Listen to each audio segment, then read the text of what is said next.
Sa näed analüütikast, et su veebilehte külastavad mitmed inimesed, aga miks keegi siis ei tee mingit tehingut, miks ei ole müüki? Üks võimalus võib olla see, et sul ei ole piisavalt hea viis, et inimesed saaksid sinuga ühendust võtta. Selles videos räägime, kuidas muuta ühenduse loomine võimalikult lihtsaks. Inimesed üldiselt ostavad siis, kui nad saavad küsida, sest iga olukord on erinev ja ikka me tahame olla kindlad, kas see lahendus, mida sina pakud, on just meie jaoks parim. Nii et oluline on teha kontakti loomine lihtsaks, sest tegelikult see võrdub sinu jaoks, et sa kasvatad ka müüki. Mis aitab inimestel sinuga ühendust võtta? Kui on 1 kliki kaugusel näiteks broneeri kõne, kirjuta, küsi, et see ei oleks kuidagi peidetud jalusesse ja kindlasti kui sa teed vorme, et sa ei lisaks 10-väljalisi vorme, mis vastupidi mõjub takistusena. Et sa püüad olla kättesaadav, aga süsteemselt, sest väikeettevõtjana meil ei ole ju aega istuda telefoni otsas päevad otsa, vaid me peame samal ajal pakkuma teenust, võib-olla pakkima tooteid, võib-olla tootma tooteid, tegelema raamatupidamisega, kõige muu 100 asjaga. Et kuidas ehitada endale üles siis süsteem, mis aitab sul süsteemselt, aga klientide jaoks ka lihtsalt ühendust luua. Üks võimalus on luua siis broneerimisvõimalus ilma kirjutamata. Selliseid lahendusi on turul juba väga palju, näiteks Calendly, Tidical, mida ma ise kasutan, ja on olemas ka keerukamaid broneeringusüsteeme, näiteks nagu Amelia, mis võimaldab juba mitmel inimesel näiteks aega broneerida ja erinevaid kalendreid omavahel ühendada.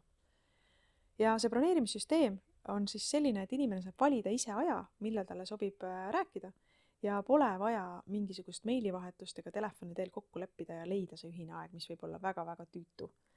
Ja seda broneeringu nuppu saad sa oma veebilehel kasutada näiteks kohe alguses, päises või siis ka kuskil mujal, keskel, kui sa tahad tekitada mingit üleskutset. Broneeri tasuta kõne, võta 15 minutit, et küsida julgelt või midagi muud. Kiirkontakt töötab, et ära peida ennast kuhugi kaugele. Kui sul on võimalik, saad kasutada ka võib-olla sotsiaalseid chati selliseid lahendusi, kus inimesed saavad siis kiirelt küsida midagi. Või vähemasti, et on olemas korralik vorm, mille kaudu inimesed saavad siis oma küsimuse kiirelt esitada. Kui sul on kasutusel siis broneeringusüsteem, siis üldiselt WordPressis on väga lihtne automatiseerida väga palju erinevaid järeltegevusi.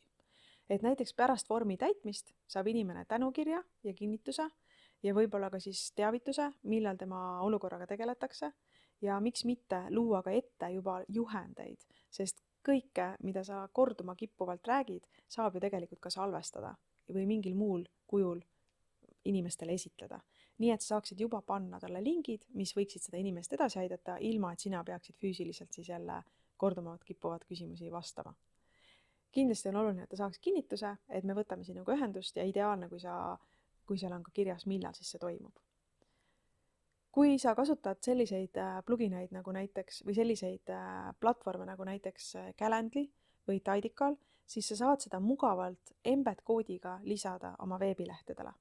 Ja siis inimene näebki veebilehel sellist vormi, kus ta saab juba konkreetselt valida ka endale sobiva aja, broneerida endale näiteks tasuta nõustamine ja seda on hästi mugav, sest et süsteem saadab talle ka teavituse meili peale, ka kalendrilingi, mida ta saab oma kalendrisse lisada, et talle see meelde ei läheks. Ja enamik süsteeme saadavad ka meeldetuletusi, täpselt nii nagu sa oled seadistanud, kas 24 tundi või tund aega enne kohtumist, et klientidele siis meelde tuletada, kuidas nad ühendust saavad. Nii et praktiline tegevus võiks olla sinu jaoks, et loo üks konkreetne viis, kuidas inimene saab sinuga ühendust võtta. Näiteks, et sa lisad oma lehele broneerimisnupu, kas kasutades Calendlyt või Tidicali broneeringusüsteemi, või lisad chati või nähtava kontaktvormi ja automatiseeri tänukiri ja kinnituskiri, et inimesed saaksid turvatunde, et tõesti nendega tegeletakse. Ja loomulikult jällegi, testi seda oma sihtrühmale. Kui sa oled selle teekonna loonud, siis lase kellelgi see läbi testida ja küsi, kas see oli lihtne, kas sa said kinnituse, kas tekkis tunne, et sa oled oodatud. Kokkuvõttes, mida vähem vaevarikkaks sa ühenduse võtmise teed oma veebilehel, seda potentsiaalsem on sinu tehingute kasv.